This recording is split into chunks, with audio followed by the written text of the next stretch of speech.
Well, hello. Today I'd like to revisit a pen that I first reviewed back in, sorry, I'm looking at the date, May 28th, 2020. So we're a couple months early because I try to space these out every 5 years. But you know what? We're just going for it. And yeah, I'm not on my usual camera, but deal with that too. So the pen is the Pelikan m1000. So a little background. About a year before that, I had purchased a Pelikan m800. I found it at a good price, and I really liked it. So fast forward a year, and I really wanted to try the m1000. So fast forward a year, I saw the m1000 at a really good price. It's a little bit bigger pen. I was scared I wouldn't like it because I have criticized pens for being too big before on this channel. But I really liked it once I got it. In fact, I wished I'd gotten it with a fine nib, especially since the Moto Lisa, another famous fountain pen personality from North Dakota, had let me try out her Pelikan M1000 with a fine nib. And yeah, I still haven't bought the fine nib. I'm still using the medium. But what do I think of the pen now, 5 years later? So we'll reminisce a little, and we will look at how it writes now, and then we'll come back and talk. So here is the M800. This is not a pen rodeo where I'm comparing pens, but I did think it was worth looking at the two of them. And just for giggles and snorts, let's just uncap them.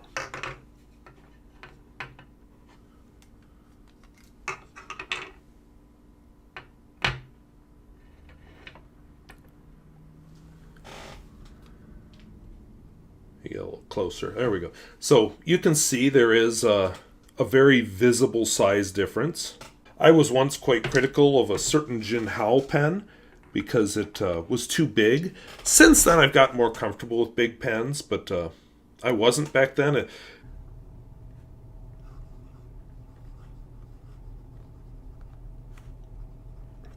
Not as flexible or soft. This is a broad nib, no pressure, pressure. And the ink in it is Alt Goldgren. Let's just zoom out slightly. Now we'll try that again with the M1000.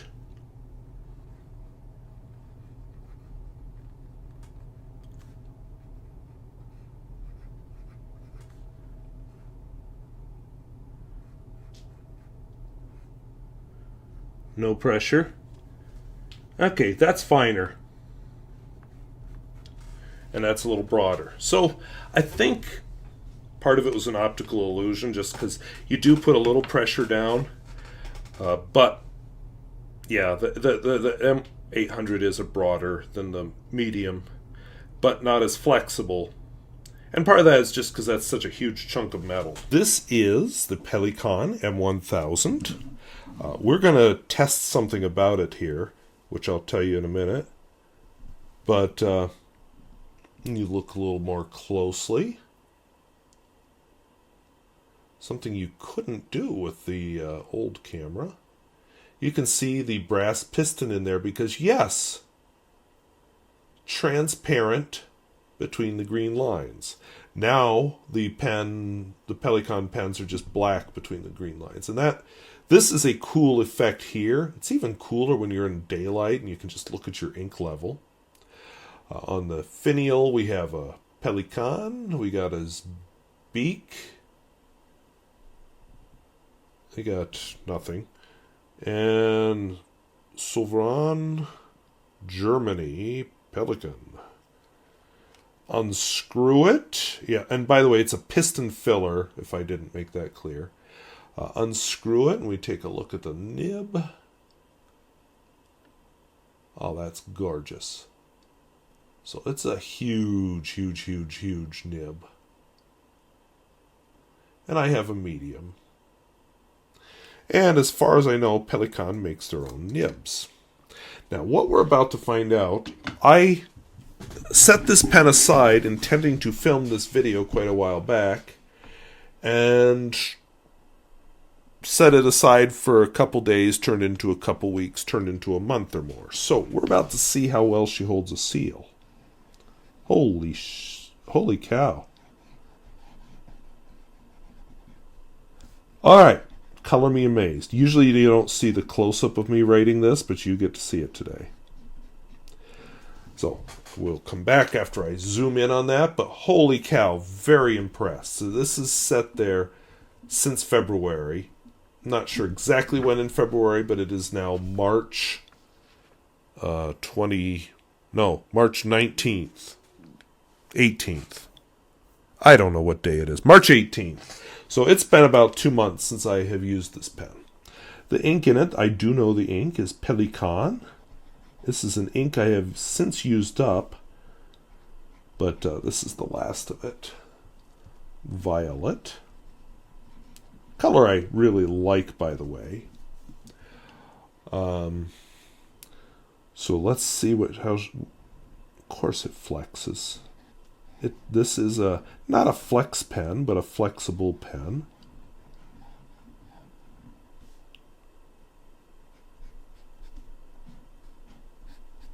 See, we get definitely some flex and line variation out of it. Wetness and flow. I think you can tell this is a wet pen.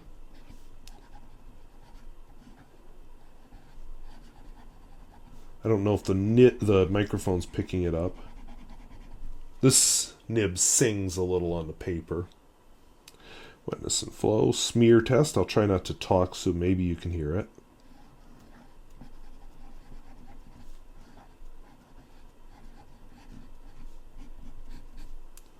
Don't know if you heard that or not. But anyway, smear test. Very wet pen. Reverse writing.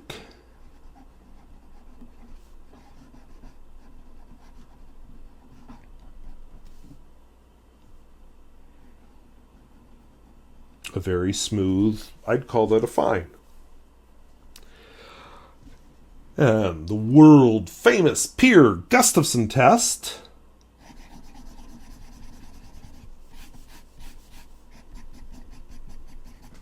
I think it passed that one beautifully. So this is a nice engineering pen, or I should say a nice piece of engineering. So I was looking for a good quote about engineering. Now I couldn't figure out what this person's first name is or their middle initial or if it's a male or female person. But I don't care. I liked the quote, so we're going to go with it.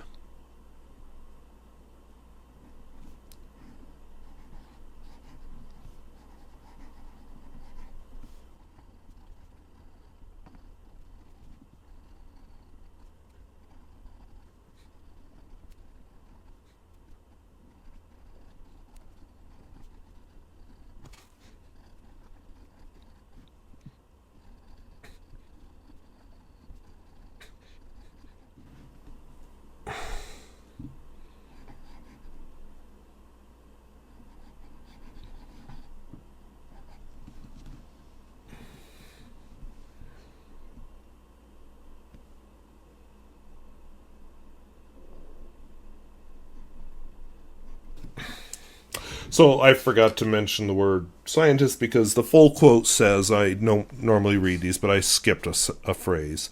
The ideal engineer is a composite. He is not a scientist. He is not a mathematician.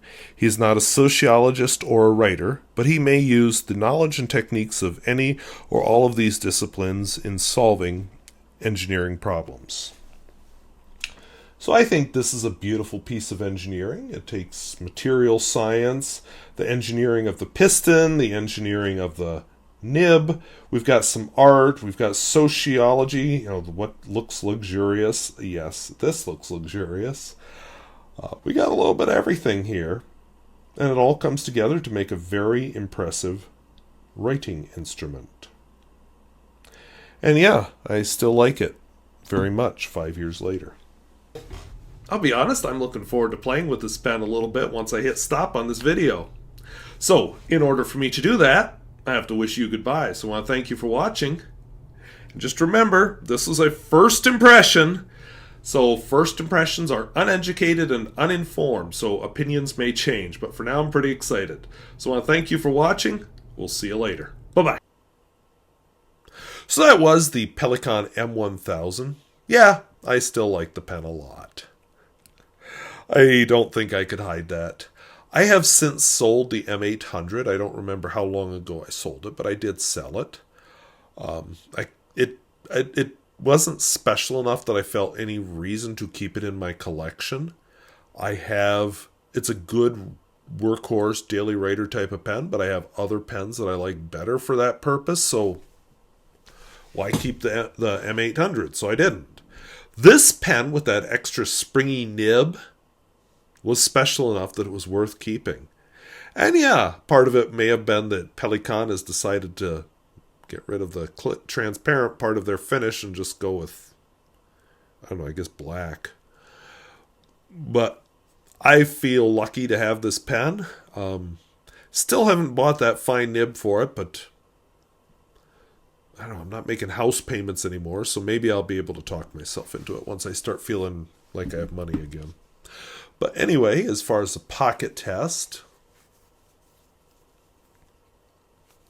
fits in my pocket just fine. You see, I don't have a pocket on this shirt, which is why I put it over the t-shirt.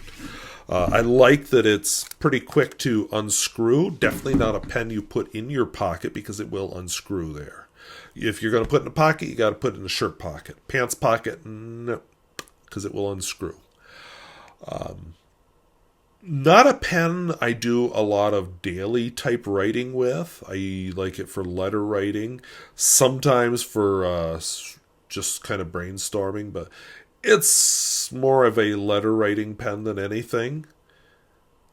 Or when I just want to have fun with ink and a pen on a paper. I've got other pens that are my workhorses. So, could it be a workhorse? Probably. I just think the nib is fun. So, would I buy it again? Well, I'll put it this way. I think the pen is very expensive. I did not pay a new price for it when I got it. I still wouldn't pay a new price for it. I'd pay the price I paid for it, which, to put it in perspective, I don't want to buy a fine point nib because I think that's a lot of money to pay for a nib. And that's about what I paid for the whole pen. If that gives you any clue what I paid. I love it. But sometimes you end up with that embarrassment of riches. That's part of what led me to sell the M800, and I've got some other pens I want to sell. This isn't one of them. This is a pen I intend to keep because I enjoy that nib so much. So make of that what you will.